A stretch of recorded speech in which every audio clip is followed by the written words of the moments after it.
देखिए, एक साल सरकार को बने हो चुका है और सरकार के एक साल पूरा होने के पश्चात में भी आप देखते हैं कि राजस्थान में एक बहुत ही अच्छा सकारात्मक ऊर्जा का संचार हुआ है। और राजस्थान की प्रदेश की जनता जिस तरह से एक वर्ष पूर्व में आए दिन नई नई घटनाओं के बारे में सुनने को मिलता था, आज उनमें भी बहुत अधिक जो है कि उन घटनाओं पर अंकुश लगा है।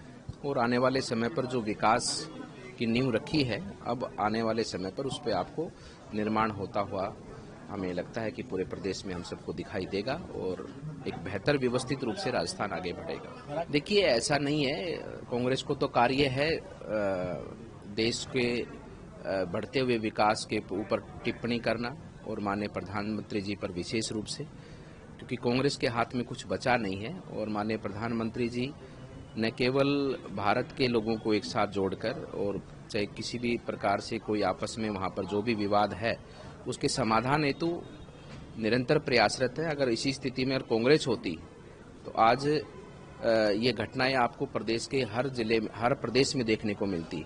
लेकिन वहाँ पर भी स्थितियों को नियंत्रण में करने के लिए माननीय प्रधानमंत्री जी और हमारे गृह मंत्री जी निरंतर प्रयासरत है और आपको उसके अच्छे परिणाम वर्तमान में भी देखने को मिल रहे हैं और आगे भी और अच्छा देखने को मिलेगा।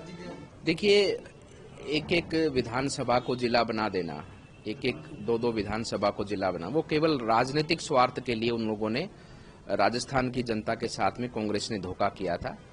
और केवल जिला बनाना और जिले की बनाने की भावना उनकी क्या थी, राजस्थान के विकास को आगे बढ़ाने की भावना नहीं थी, ना कि उस क्षेत्र को विकास के पथ पर आगे बढ़ाने की भावना नहीं थी।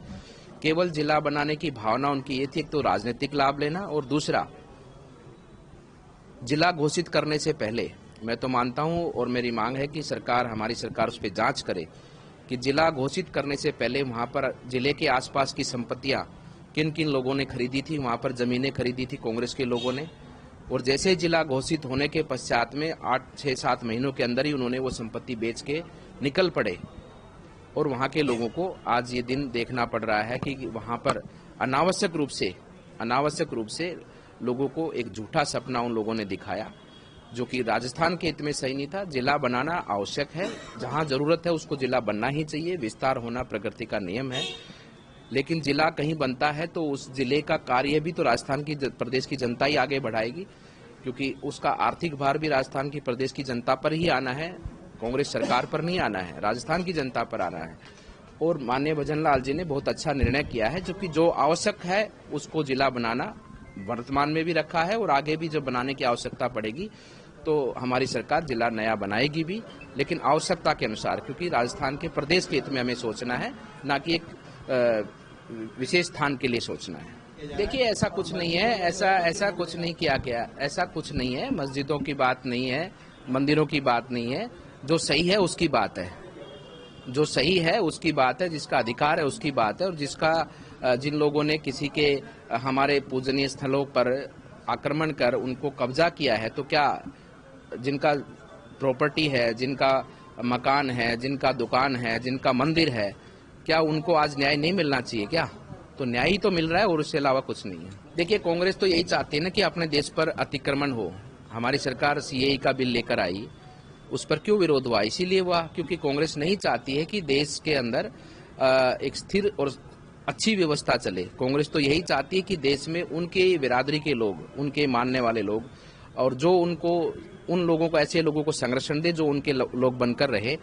तो कांग्रेस के राज में ही शुरू से ही ये व्यवस्थाएं बिगड़ी हुई है। 2014 के बाद में बहुत सी व्यवस्थाएं सुधरी हैं और मैं मानता हूं कि देश के अंदर ऐसे बहुत बड़ी संख्या में लोग हैं जो बाहर के देश के आकर यहाँ पर रह रहे हैं और जो हमारे देश के मूल निवासी हैं, जिसके अंदर जो हमारे, चाहे पाकिस्तान हो, चाहे बांग्लादेश हो, चाहे और अन्य देशों के अंदर हो, जो हमारे हिंदू भाई बहन है, जिनका एकमात्र देश भारत और नेपाल है, उनका घर है ये। लेकिन जो दूसरी बिरादरी के लोग जो यहाँ पर अनावश्यक रूप से, अआधिकारिक रूप से यहाँ पर रहते हैं, उन लोगों के लिए तो बहुत स्थान है, तो उनको अपने देश में जाके रहना चाहिए। ये देश भारतवासियों का है, भारत की सभ्यता संस्कृति मानने वाले लोगों का देश है। कौन सा हिंदू मुसलमान किया जा रहा है, मुझे नहीं समझ में आती। कौन सा हिंदू मुसलमान किया जा रहा है? सब हिंदू हैं, सब सनातनी हैं और सबका डीएनए एक ही है। भाई अब मैं ये पूछता हूँ, कौन सा हिंदू मुसलमान जो आपराधिक गतिविधियों में सम्मिलित रहता है, अगर आप उसको मुसलमान कहते हो तो वो आपका विचार है, आपकी सोच है। भारतीय जनता पार्टी या भारतीय जनता पार्टी का व्यक्ति वो तो केवल अपराधी को देखता है, और जो अपराध में सम्मिलित होता है चाहे वो किसी जाति धर्म का हो। अब उसमें एक जाति विशेष के, एक धर्म विशेष के लोग ज्यादा पाए जाते हैं तो उसमें हमारी क्या गलती है? अपराध तो जो करता है और जो अपराधी है, अब वो एक ही जाति धर्म विशेष का व्यक्ति ज्यादा अपराधों में सम्मिलित रहता है तो उसको उसके किए की सजा तो मिलती है। तो इसलिए अनावश्यक रूप से आरोप लगाने की बात नहीं है।